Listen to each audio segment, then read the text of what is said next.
In the studio, I have with me from the right our sister. Can you please tell our listener, our viewers, your name? Good day, everybody. My name is Thomas Abiola. Okay, you're welcome on board, ma'am. Thank you, sir. And on my left, I have one of our analysts in the person of Mr. Or he has changed his name to Coach. I don't know. Busoye, I still remember my humble self, Busoye David. Okay, Busoye David. Are you talking about the David and Goliath, or which of the David? This is King David. Oh, all right. Okay. Interesting. What are we looking at today? Anyway, let me introduce you. know me already. I rename my humble self Rotimi aka Velocity, right in the studio. Global Impact Sports Station, TV station. Like I said, distance is no longer a barrier. You can watch us online, on app, iPad, anywhere, as long as the technology permits. And today we're looking at the nation called Nigeria. And on this segment, we're looking at sport and spirituality. Can they coexist? Sport, spirituality. We all know that our God is a spirit being. And whoever that must worship God, you have to worship God in truth and in spirit. Am I right? You're right. Am I right, man? Go. Now, what are we looking at? You find out that the sportmen, the sportswomen in that nation called Nigeria, it's as if there's a new dimension to everything now. The country since 1960, since independence, have been coexisting, and things are moving on fine. But suddenly, recently, a lot of news is going on. How far it is true, I don't know. But from what we have read, from what we have heard, from the video, from audio and everything, it seems things is not really going on fine. I have somebody in the studio that just came recently from Nigeria. Ma'am, can you please shed little light on exactly what we have in Nigeria now? Go ahead, ma'am. Actually, presently, what's going on in Nigeria, as we know in Nigeria, we have three main tribes. Okay. We have the Yoruba, the Hausas, and the Igbos. Mm-hmm. Presently, what's going on is what we've been hearing is the three main tribes wants to separate, go on their ways, and have like their own nation, like country, like so the Yoruba separately, they have their own countries. I think they want to call theirs Oduduwa. Okay. Then the Igbos separately, Biafra, they will be under Biafra. Then the Hausas as well.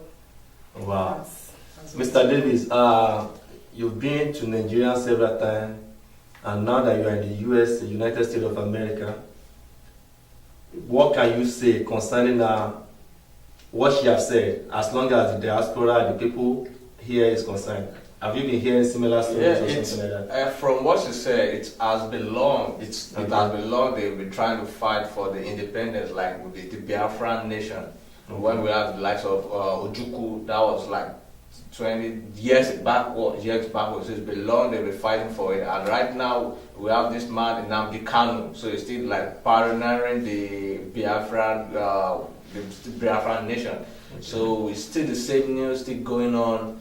But we right here, we still keep our fingers crossed, and we're still looking for more development as the story unfolds.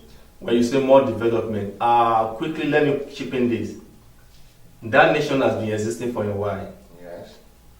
The name called Nigeria is written across the globe, either in terms of sport, in terms of education, in terms of name it, all over the world.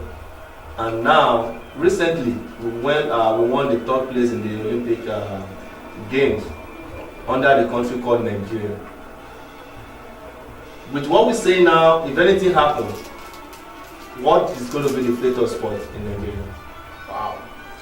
If I proceed with the fate of sport in Nigeria, Nigeria celebrated a centenarian years like 2 years ago, 2014. That was the former president, that was President Olusegun Obasanjo. He said, see, if Nigeria could celebrate, not independence, they celebrate centenarian. If the Nigeria could spend like 100 years together, when the nation divide, when we look at the sport aspect, a lot of things is going to change. Let's come to Mrs. Abiola Thomas. Ma'am, we're talking about sport and spirituality, and you've told us the state of affair in the country called Nigeria for now. Do you see Nigeria dividing? I know that's a big question. It's really a big question, but we leave everything in the hands of God. Okay. And in this situation, I believe our leaders have so much to do. That is it. With good leaders, I believe they are in the best position to help and to put the country in the proper place. But seeing it as if the tribes will go their different ways, I would say probably a 50-50 chance. That is just what I want to give. But I think there is more pressure now. But everything in God's hands. Well, she said we should leave everything into God's hands. That means we should intensify prayer. Well, from the look of things, it seems she's a true Nigerian. She never want that country to divide. Sorry. No, go ahead. I would say I personally I don't want it to divide, because we've been like this for over how many years now? We've been into each other. I think we've celebrated the 50th or how many years? Independence, 1960. We will celebrate 57. 57. Okay. So we've been into each other. Yoruba, Igbo, Hausa. Yes, like now we have so many Igbos, so many Hausas in the western region, working, making their livelihood there. We have so many Yoruba, Igbos, all in the northern part as well. So it's been going our different ways means that everybody must come to their own region. The Yorubas, they will have to move over to the western region because they won't want to condone them. Like the Igbos will not want Yorubas, they will not want Hausas in their own region. Do you understand that? So, and for example, I work in an organization, I work in a company, I work in a school. You'll find a Yoruba man there, you'll find Hausa, you'll find Igbos. So how do we want to go about this? Wow. It's really going to be a tough decision to make. Wow. The kids playing, can you really compare to this kid, the way they play, the atmosphere and everything compared to back home? What's different do you point out? What are the differences? What I would say here is I think there is room for togetherness, love, because today at the field, what I saw was that we have people from like different countries. We have the Cameroonians, we have is it Spanish? The Spanish. Yes, the Ethiopians are there. Yeah, so coming together to make a theme, to play, I can see the harmony, the peace, that there is love. There's love. Yes. And the environment too. The environment. What about the pitch, the soccer pitch? Wow.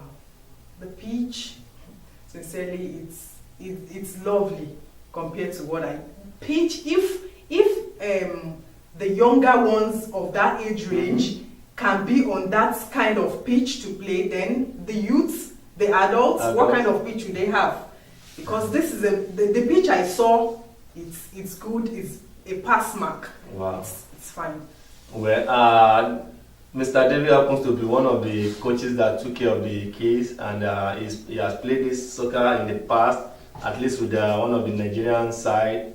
And now that he can compare the two, what is happening in America and what is happening in Africa? We have a lot of difference, a lot big gap and a huge gap. The ones in Africa, a lot of parents don't want their kids to play soccer.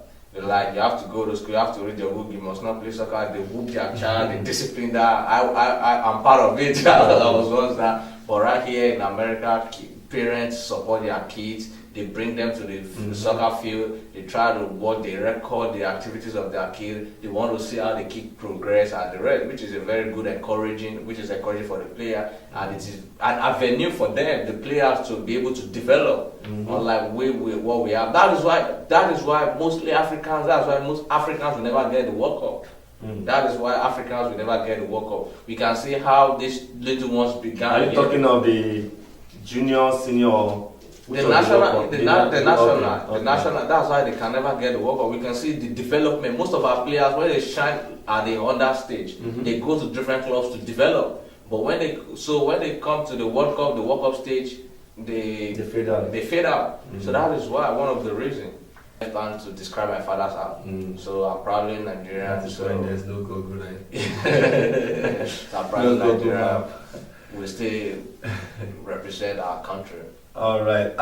Thank you very much, listeners, viewers, wherever you might be across the globe.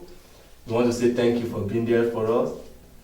We want to wish our guests safe journey back to Africa and Nigeria, to be precise. Thank you, sir. And we want to wish as many that are in diaspora, praying for that country not to go into a separate way. We want to wish them the best of luck too.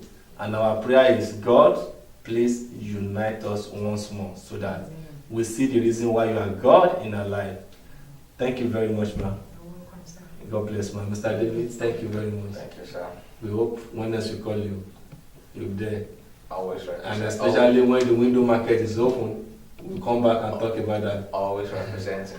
Thank you. Bye for now.